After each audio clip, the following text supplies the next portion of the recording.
Hello there. My name is Alicia, aka Edmiston Creations, and this is a space where I like to share about the things that I've been making. And I am also a licensed clinical social worker, and so I like to weave in some general mental health and wellness tips from time to time. So, how was your last couple of weeks? The last episode I did was before Thanksgiving, and I shared in that episode some of my holiday slowdown tips. And I got a lot of really great feedback from that episode. And so, in the Mindset Matters section of this video, I actually wanted to take the time to respond to a couple of the comments that I got.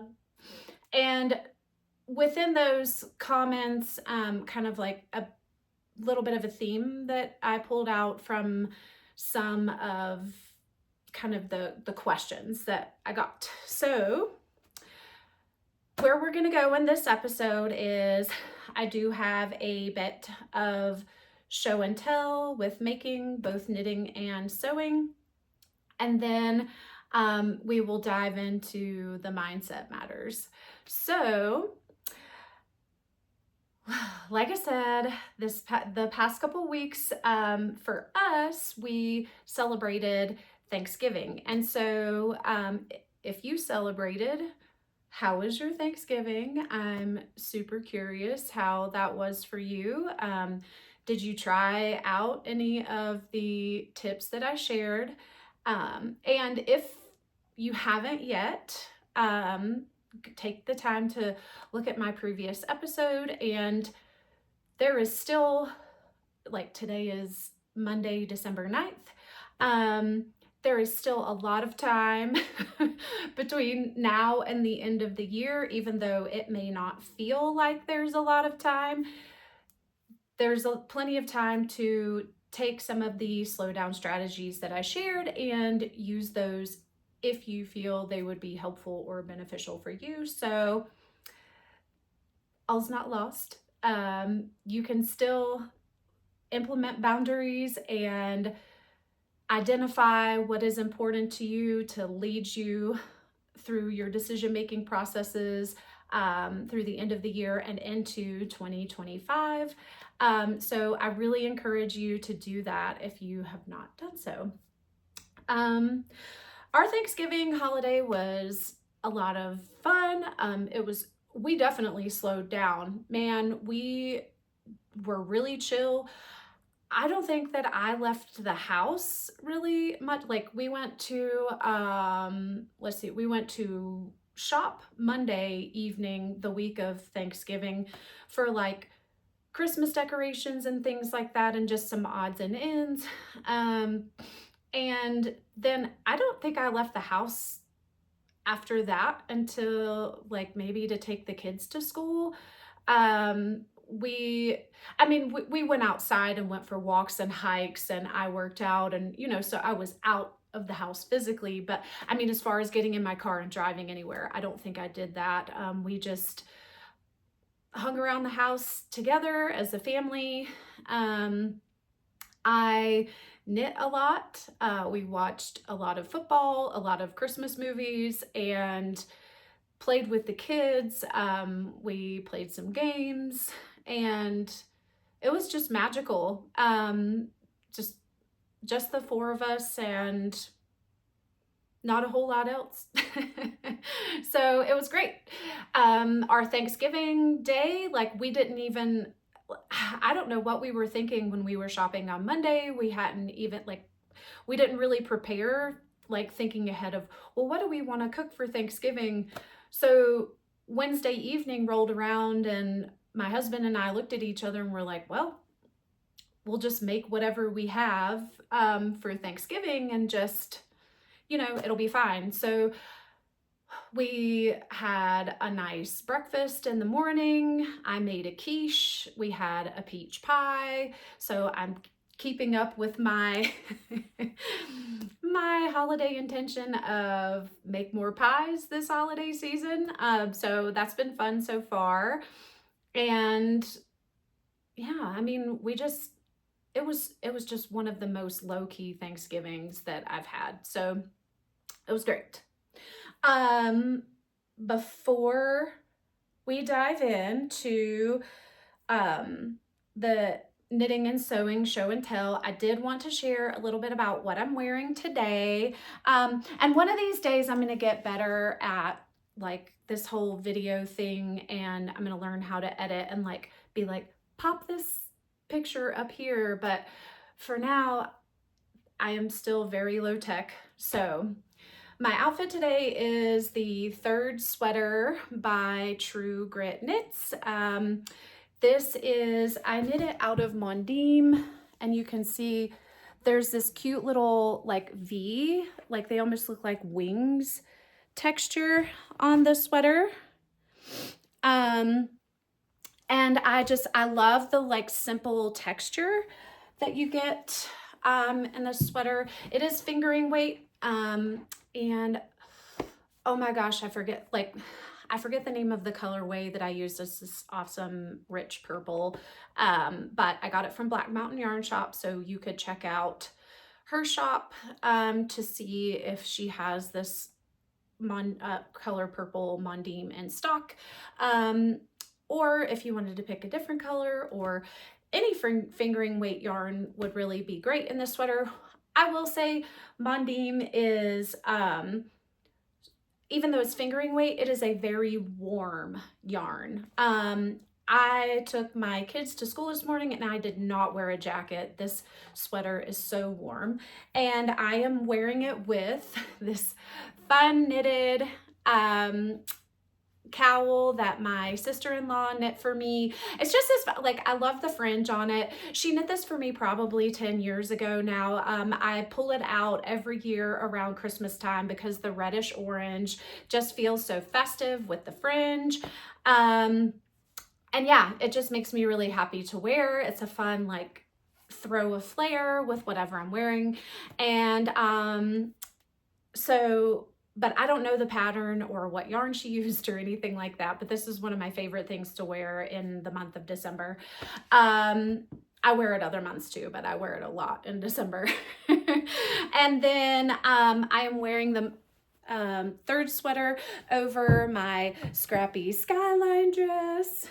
And that should tell you how warm this sweater is, because the skyline dress is a spaghetti strap, or, you know, a thin sun strap sundress by Sydney Graham, and I am really warm in this sweater. It's just nice and cozy with it just layered over a sundress.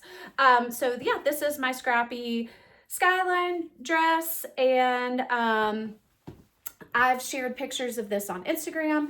I'm also wearing my felt Christmas chanterelle pants in View B, and so I am like cozied up for the chilly weather here in the mountains. And my earrings are actual glass Christmas ornaments that I just put earring hooks on. Gosh, I did this back when I was in school getting my master's of social work. I made these, and I let my daughter pick out my earrings this morning. So, and she picked these. So I totally feel like a walking Christmas package, and I could not be happier. One of my favorite things around the holidays is to like dress like according to the holidays, you know, like, and just, I have a really fun time, especially making things that like are not like, I mean, like I didn't make my third sweater or my skyline dress for Christmas, but throwing them on and making them festive is one of my like most fun creative outlets whenever I'm getting dressed in the morning this time of year. So do you guys do that? Like, if you do, please comment below, please share. I would love to hear. You know, it's just a lot of fun. It's a way that I bring joy to myself, and definitely to my kids, because they love my outfits. They're always like, Mom, you look like Elf or something. So it's fun. Anyway, let's dive in to some show and tell. So I've been knitting up a storm lately. Kind of like with Thanksgiving, I finished up sewing a flannel hinterland dress, and I will share more about that in the future. That's just such a fun comfort sew. But then like I kind of put the sewing machine away, you know, figuratively, and I just cozied up and I knit a lot over the Thanksgiving holiday. So first and foremost, I finished my Oxbow socks by Andrea Mowry. These are knit out of Le Garçon, British 4-ply fingering weight yarn. I got this yarn from Black Mountain Yarn Shop. I will link, you know, this stuff below, like the pattern. It is by Andrea Mowry. This is her annual sock knitting challenge over Thanksgiving. And I knit mine a little bit longer than the pattern is more for like kind of ankle-ish like length socks. So I knit mine a little bit longer because I wear boots most of the time. And these are like, I've already worn them a bunch, so there's dog hair and stuff on them. You know, I wear, like, as soon as I finished them, I started wearing them, and so they're not nice and like pretty for, I've already worn them ice skating with the kids. Like this yarn holds up very nicely, I think. So I'm very happy with the yarn, and also the pattern was a lot of fun to knit. And so I definitely will make this pattern again. I love the green and the black together. And yeah, like, I mean, it's nice to have a pair of black socks in my hand knit sock wardrobe, I guess, you know. So I'm just, this was a very healing and therapeutic make for me. And you know, it's got all these memories of sitting around Thanksgiving with my family and watching Christmas movies knit up, stitched in them. So I'm super excited that these are done. And so with that, because I loved that yarn so much, I actually got more Le Garçon yarn from Black Mountain Yarn Shop. This is neutral, and then OMG, hold on and I will tell you. This is Nick's current obsession. I can see why Nick is obsessed with this red. So I am going to make a pair. This is going to be my Christmas socks. It's going to be kind of like rustic-y candy cane vibes. I am knitting some candy cane socks with my local knitting friends. We are all doing just red and white socks, and so that's the candy cane vibe, and I love candy canes. One of my friends recently told me how much she appreciated that I'm a seasonal candy eater, because I'm obsessed with candy corns during like Thanksgiving and like the fall, and I am obsessed with Starburst jelly beans during Easter. So I'm like, yeah, you know, I guess. And the candy canes are my Christmas and into New Year obsession. So that was a really astute observation on her part. So keeping with the candy cane vibe, we are all gonna knit some red and white socks. Pattern is a free-for-all, whatever, you know, knitter's choice. I am probably gonna do color work candy cane socks with my friend Pikasha. She has a YouTube channel that I will link up in the show notes. But I'm also thinking about, I love Summerly socks, and the sock project is one of my favorite books. I keep this in my knitting corner so I can see it because it's just so fun and I love all the patterns. So I'm also thinking about these, the Trompe-le-Monde socks, said in my best French accent. They're just cute striped socks with a little slip stitch detail. I don't know. And I don't know. I'm very tempted to do this pattern, but I don't know. I think it's going to be a game day decision whenever it comes time to cast on the socks. So we're going to all cast on together and stuff and knit those through the holidays. I mean, it's not like we have a deadline. It's like knit them and finish them whenever. So that's another project that I haven't started yet, clearly. We're waiting on yarn to come in for everyone else. So when that happens, hopefully this week or next week, we will cast on our socks. The next FO that I have is the Golightly mitts by TrueGritKnits, the same designer that designed my sweater. These are the most adorable fingerless mitts, and believe it or not, this is the first pair of fingerless mitts that I have ever knit. It's true. I have crocheted a few pairs in my day, but I have never knit a pair. So I'm very proud of myself for starting these and finishing these. They are so fast. It's DK weight yarn. I used, again, Les Garçons DK in natural, from Black Mountain Yarn Shop. I'm serious, I'm obsessed with this yarn. And so I used the natural, and then the brown is also, or it's like a taupey or toffee color brown. That is also Les Garçons DK. And the reddish orange is the Farmer's Daughter Fibers, of course. Flower Point is the colorway in Oh Dang Lace Weight. And so I just held it double so I'd have a DK weight, DK to worsted, I guess, weight. But they are so cute and fun. As soon as I finish, I think this pattern released last Tuesday, I believe. And I cast it on Tuesday night. I finished them Friday morning. I mean, that's how fast they went. And I did not have a lot of knitting time. It was literally just knit in the morning before I took the kids to school and knit in the evening before we were going to go to bed.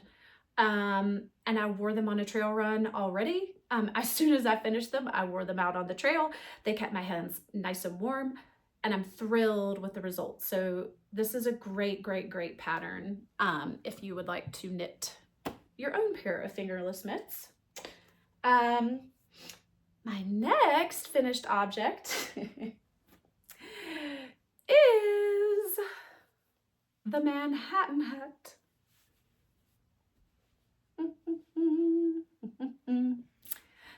By ToriKnitsNYC on Instagram. I absolutely love this hat. I love all the squish. I did you know what I love about the Manhattan hat pattern is that there's multiple weights available, so you can kind of pick your poison and stash bust. This is the worsted weight version. I did knit mine just a little bit longer because I wanted to make sure, like I did the single fold brim, but I wanted a nice thick fold for my single fold brim. And I wanted to make sure I had like a nice height so my hat would like poke up and be real fun. This is yarn from Cactus Hill Farm. The color is Sunset. So Cactus Hill Farm is this really cool farm. It's a farm, but it's a really cool yarn company from Colorado, and they do kind of like sheep to skein type yarn. And this yarn is so, oh my God, I wish you had like squish ability to squish this. I love how squishy this worsted weight yarn is, and Sunset, yes please. I definitely love all the orange, you know, in this tonal. It is so beautiful. And so I have been wearing this a lot already in the mornings because it's so cold here.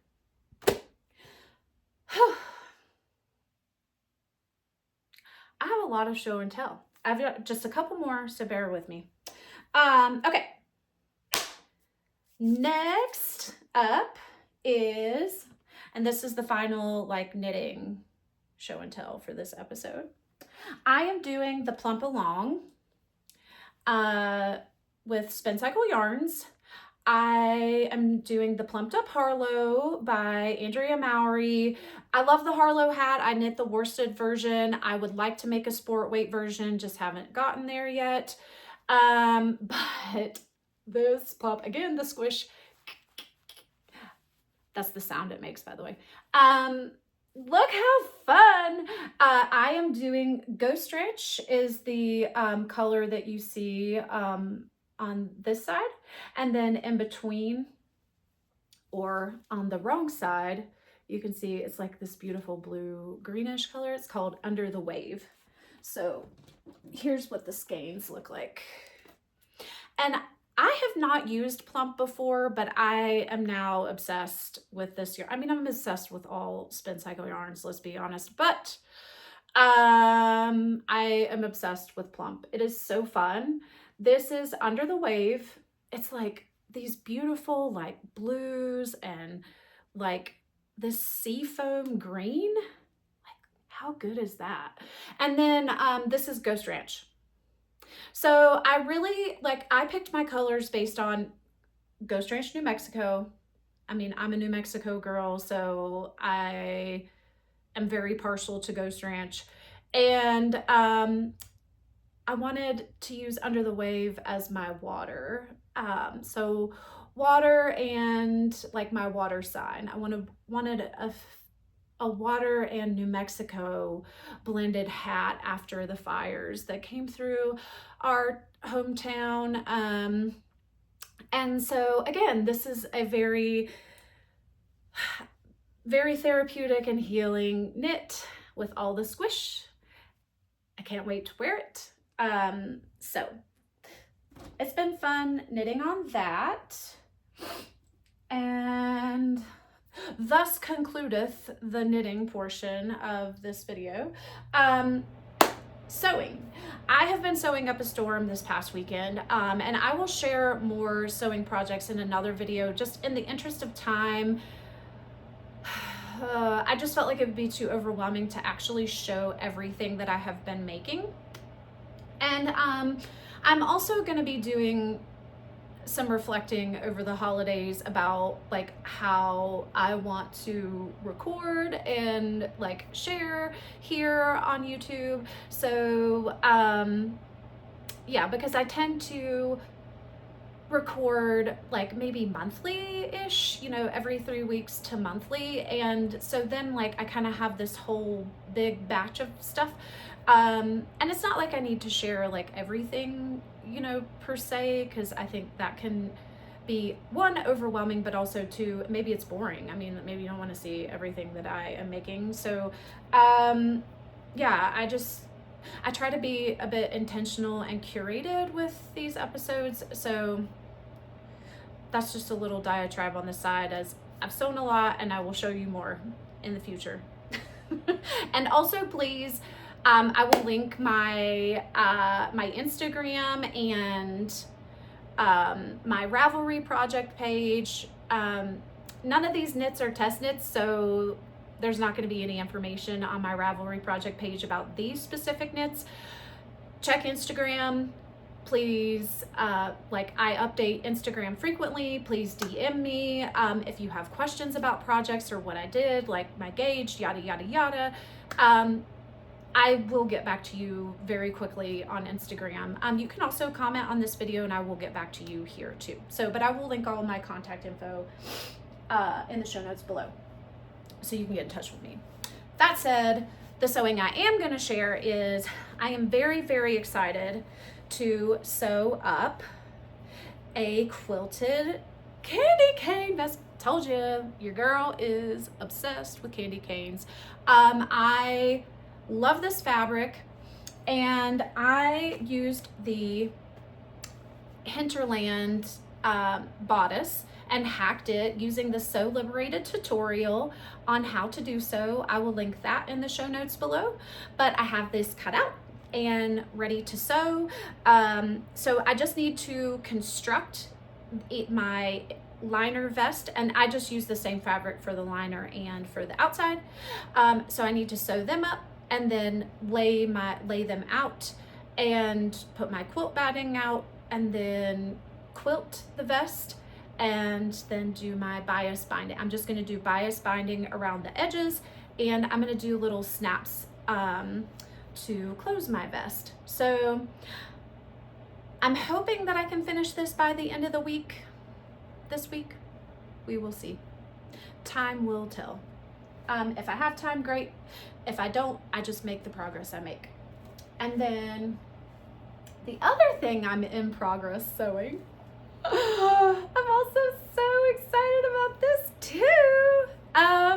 Okay, the candy cane fabric was from Quilting Situation, my local quilt shop. This holiday fabric is from Author Santa Fe, and it's the Florence top, like the Florence top and dress by Merchant and Mills, but I am doing the top. The Florence top is this cute little short-sleeved peplum top. So this is where I'm at. I've got to sew the neck down. I mean, I've got it all pinned and stuff. And anyway, so this is the shoulders here, and then this is the back. So the back will close with buttons, and then I will add short sleeves and like a little ruffle on the bottom, and I can't wait to wear it.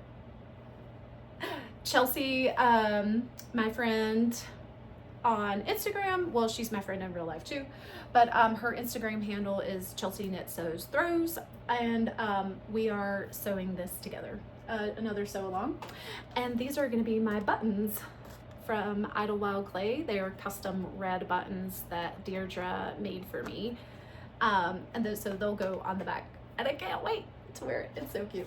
Can you tell that I geek out with like making things, and around the holidays it just brings you so much joy, and it's so much fun, and I love it. Okay, we made it through the show and tell, so that means let's move on to the Mindset Matters portion of this video. So, you know, last episode I shared holiday slowdown tips, and it, you know, brought up, some questions about comfort through the holidays. So I'm sure that most of you have heard the phrase like comfort and joy, you know, around the holiday season.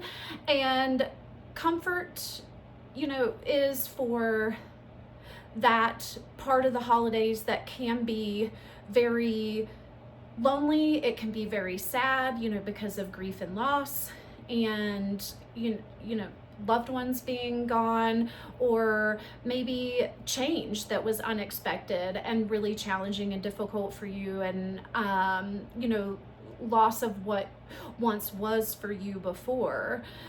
So, you know, comfort and joy is both a part of the holiday season, and I think it's really important to honor both of those aspects. Like, as joyful as Christmas and the New Year and Thanksgiving can all be, you know, because it's a time for connection, it's a time for you know, giving and sharing and being with family, and you know, these are very traditional ideas of what the holidays mean, and so that can bring up a lot of stuff if you are going through a holiday, like say it's your very first Christmas without a loved one after their passing. That is really, really hard. And it can be hard every year, you know, around this time, because there's these feelings of missing someone and them, you know, and remembering holidays when they were with us. And so it's really important to honor all feelings and remember that, you know, if you have those feelings of grief and loss, it's super important to still give yourself permission to feel joy. And when you feel joy, it's still very important for you to allow yourself permission to feel sad and to grieve. Okay, so one is not more important than the other. There needs to be space created for all of those feelings. I am not a silver linings person. I really hate toxic positivity. So I am not going to try to spin things here and say that, you know, oh, well, just do this and then the holidays will be great and it'll get rid of all of your sadness and all of your what we appraise cognitively as negative emotions. It will just make all of those disappear. You know, that is not my intention. That is not what I support or what I am about. I think, you know, it is, as a licensed clinical social worker, it is valuable and integral to our own mental, social, emotional, physical well-being to feel all the feelings and to learn to feel all the feelings and not pathologize them. So just some of that food for thought there in the background. So there were a few people that commented about grief and loss and being weighed down by other people's expectations during the holidays, and like those two things being kind of just a source of heaviness through the holidays. So one thing I will say about grief and loss, I will link some resources to grief and loss, or for grief and loss in the show notes. David Kessler is a grief and loss expert, and he was on Brene Brown's Unlocking Us podcast early in the pandemic, like March 2020, I believe is the date. So very early, like it was still during the phases of lockdown and stuff. And he had a conversation with Brene about grief and loss. And, you know, he actually worked with Ann Kubler-Ross, who is the guru of grief and loss. And you probably are familiar. If you're not familiar, it is okay. But if you if you've done therapy or if you've experienced grief before, you have probably heard of the 5 stages of grieving. Well, Ann Kubler-Ross is the person that coined those. David Kessler was actually worked with Ann Kubler-Ross while she was still alive. And since her passing, he has continued his work in grief and loss. And he has created the 6th stage of grief and loss called finding meaning. And this 6th stage has been adopted by the Ann Kubler-Ross Foundation. So there are truly 6 stages of grief. And in this conversation with Brene, he talks about, you know, grief and loss, how it shows up. We experience loss in so many ways, not just through death, but also through change or the end of relationships, changing jobs, in the pandemic, the loss of normal. And so being able to recognize when loss shows up in your life is a very powerful skill. He has written a book about finding meaning, and really finding meaning it takes you one step further than acceptance, because that is known as kind of like the 5th stage of grief and loss, which the stages are not sequential. You don't start at 1 and end at 5 and graduate grief and loss. Grief and loss is forever. You know, grief, as David says, finds a place in your life and it is a forever process. We don't stop missing a loved one that we've lost. We don't forget what, normal was like before the pandemic. Like, it's a forever sort of change. I mean, as a woman, like, the change your body goes through, like during pregnancy and then postpartum, that's, your body changes forever, like every single pregnancy. It's not like we go back in time to what our body was like before. And so being able to find meaning in that change and in the loss of what you're, in each of those examples, finding meaning in the loss of what your body once felt like or looked like prior to childbirth, each time that happens. Finding meaning in the loss of normal from the pandemic, and what pre-pandemic times were like versus now, and finding meaning in that loss and that change. That's a forever change. We won't be able to erase the pandemic from happening from history. There will be forever consequences from that. And, the loss of a loved one, we will never forget that person or our relationship with that person, and we won't stop missing that person and what life was like with them on earth and then without them after death. And so, like, the finding meaning really is kind of this stage of integration of how you individually make sense of that loss and how it unfolds and weaves into the tapestry and the story of your life. And I really love his work, The Conversation with Brene. I will link to that podcast in the show notes. The podcast episode with Brene goes more in depth. He also has a book, Finding Meaning, if you want to dive into that. That can be quite comforting and grounding to educate yourself about grief and loss as you're experiencing it, because it's like, oh, this is why this is happening, kind of thing. And also, if you are interested, it's always helpful to maybe reach out and start therapy with someone if you are open or interested. And I will link to Psychology Today. Like, that is just kind of a yellow pages sort of directory to find a therapist in your area. There's also great online resources.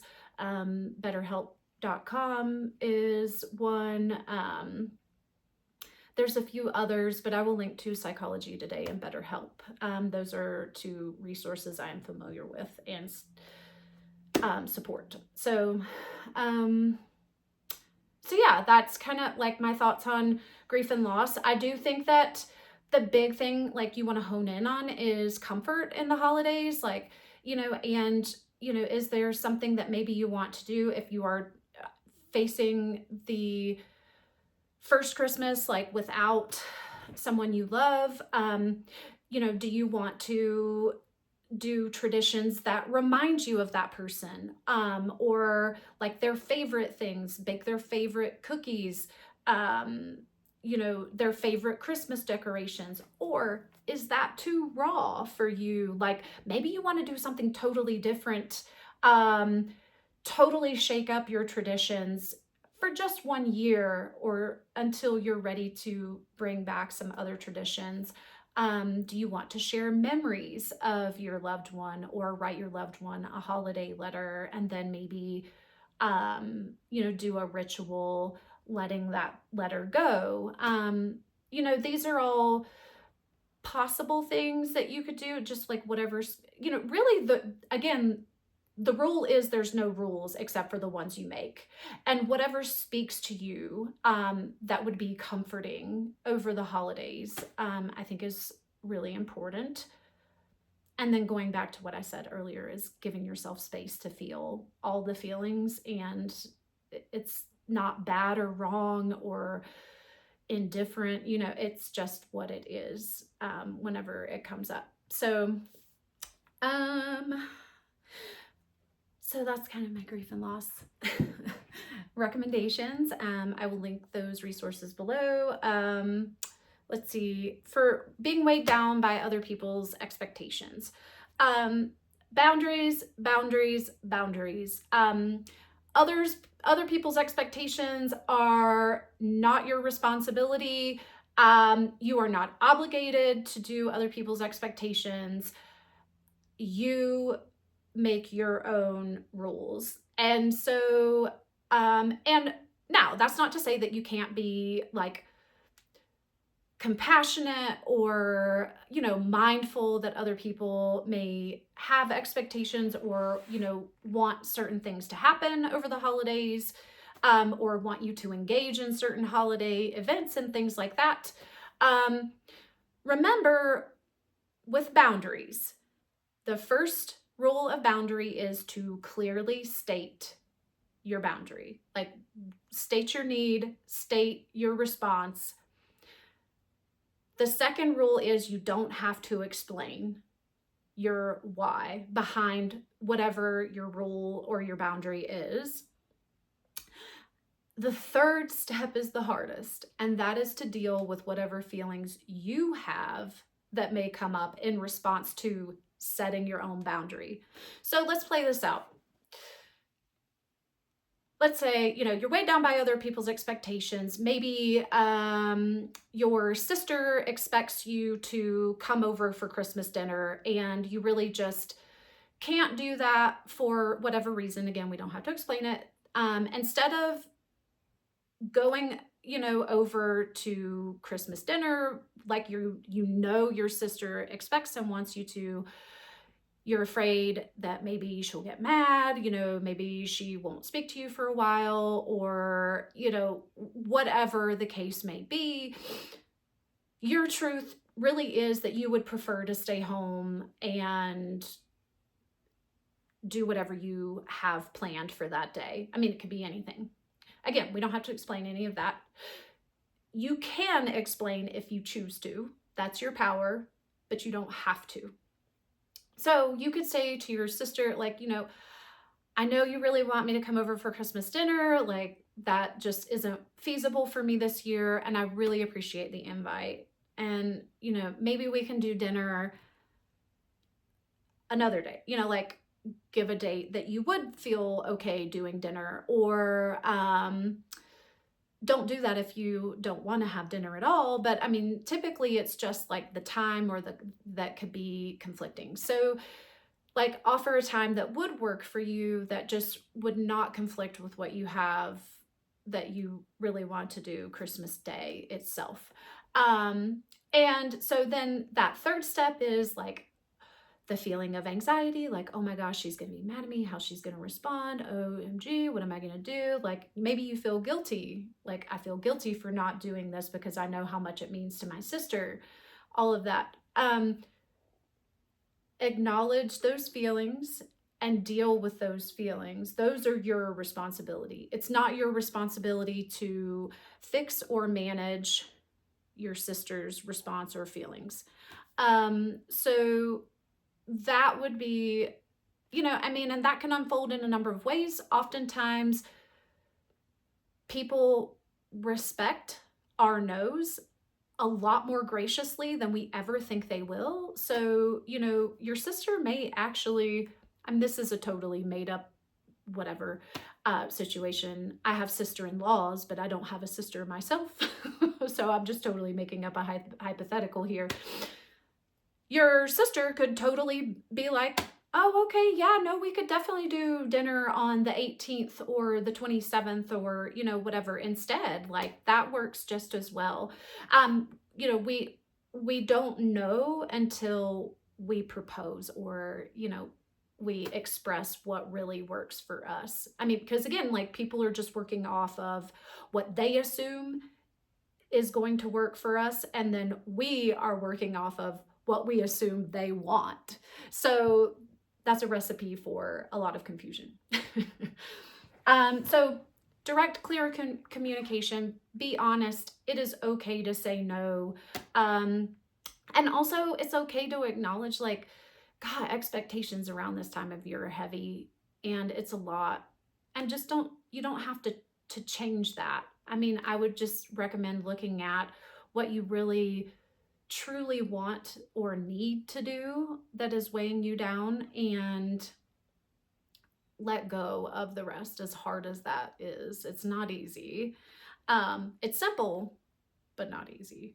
So just let me know if you guys have any additional questions about expectations, because that could look a bunch of different ways, and I can,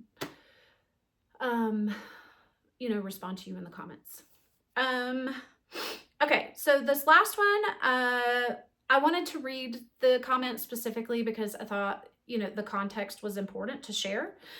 I'd love to hear your thoughts on loneliness and isolation during this time. Not all of us, especially as we age and lose loved ones, are surrounded by friends and family. I am an introvert and I love my solitude, but this time of year, with all the emphasis on family gatherings, it's really tough. I'm sure I'm not alone. Okay. You are not alone. Absolutely right. You are not alone. I think, this time of year it can be, all the things, as I've mentioned before, it can be really challenging. There's a mixed bag of feelings because I think mass media pushes this happy plastic, Hallmarky type image of what the holiday season is. Now, don't get me wrong. I love a good Christmas Hallmark movie that is super predictable and cheesy. But that's not always reality, obviously, for a lot of people. And the holidays can be very heavy, and they can be very isolating whenever you see, whenever it's pushed down your throat, so to speak, that, this is a time for family and connection and togetherness and together. Well, what if I don't have anyone? Like, what do I do then? Or what if I don't have a huge family or even a small family, to get together with? There's a few things I could say here. I think the very first thing that I will say is the holidays are completely what you want to make them. Go through, like, what does Christmas mean to you? What does the end of the year mean to you? And what, or if you're not really sure, what do you want it to mean to you? I think that it's really important to give yourself permission to create whatever meaning you want the holidays to be for you, whichever holiday we're talking about here. And don't follow the hype of the media. Now, that said, we are going to experience the hype of media and what other people are doing on social media. But you can experience that and also connect, like, that can be true, and you can experience it while holding that emotional and intellectual boundary of, well, but that doesn't have to be my experience and my reality and my truth with the holidays. So initially, I guess I come at it from a values perspective. So I would really recommend that you do some reflecting over the next few days or weeks about, really what do you want the holidays to look like for you? And this could go into, taking you into the holiday season for next year too. It doesn't have to be just for this year, so you don't have to rush. Please don't rush any of this stuff. So I would lead with that first. And then for loneliness and isolation, I am going to recommend Vivek Murthy's research on loneliness. He was a Surgeon General to our country, and he picked up on the profound condition of loneliness and how that manifests in human beings. And the antidote to loneliness is connection. But there are 3 types of loneliness, thus 3 types of connection that we need in our life. There is intimate connection, There is, and so intimate would be like our close circle of people. And then social relational would be, you know, kind of more friends and extended family kind of people in our lives. And then community loneliness. And so that type of loneliness is like connection to the place you live, like connection to the kind of the systems in the community you live in, like your neighborhood is a community. So like kind of relationships like online could be like a community type of isolation or loneliness. So he talks more in depth with Brene again on Unlocking Us. I will link to that podcast episode where he talks more about loneliness in depth and the different types of loneliness, the different types of connection. He has also written a book that goes in even more depth than the podcast. So if you listen to the conversation and you are just totally enamored and want to learn more, his book is a really great resource on loneliness and how you can address it in your own life. So I would highly recommend those resources. And I, again, will link those to the show notes. I will share that some of my most fond memories with Christmas and the holidays were spent by myself. And I hope that, you know, as you're listening here, that you don't, you know, take this the wrong way, because I have, you know, I have 2 kids and a husband now, so I have my own immediate family that I spend time with, and I have extended family that's back in North Carolina. And so I have my immediate family for like that connection and stuff over the holidays, but it's important, like that's your intimate, you know, loneliness or connection circle. Like, so like that is hit for me. What we tend to do when we feel lonely is we tend to tap the same source of connection or loneliness over and over again. But if we need social relational connection and we keep tapping our intimate connection circle for, you know, trying to satisfy that lonely feeling, we're going to fall short. So I would say it's really important to discern the type of loneliness or connection you're needing. Is it the intimate realm? Is it the social relational? Is it community? Or maybe is it a bit of all three? They're all important to us as human beings. So kind of going back to what I was saying before, like I have an immediate family now that I share the holidays with and young kids, and it's wonderful. So I love the phase of life that I'm in now. But the chapter before this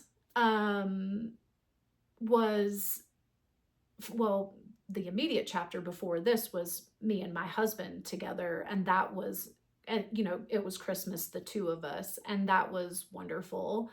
But the chapter before that was Alicia by herself, and I just remember fondly, I mean, I spent the day by myself. I would wake up and have some coffee.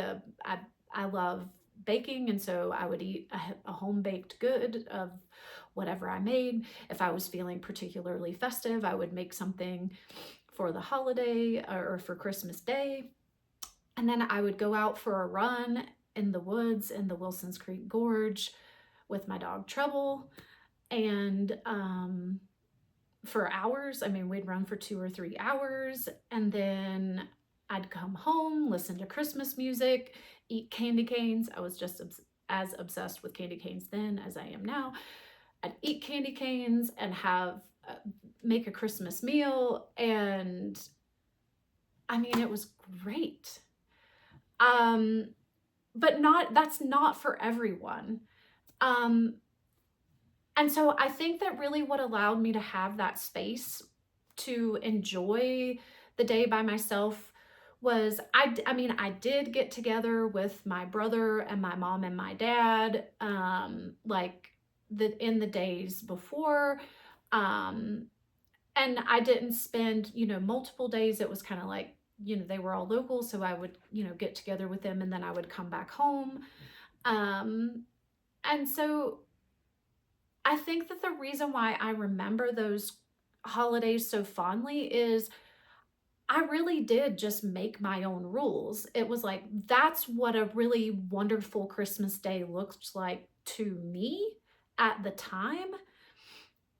But like, that's what I'm really empowering each of you to do, is to reflect and like, just because so and so is doing this, or this commercial shows this type of picture of what the holiday is supposed to look like or should look like, I'm empowering you to break that mold and create what will work for you and what aligns with your truth and your values. So, that said, this is it. I'm going to wrap things up here. I'm going to move along, get some chores done around the house, and get to sewing my Florence top.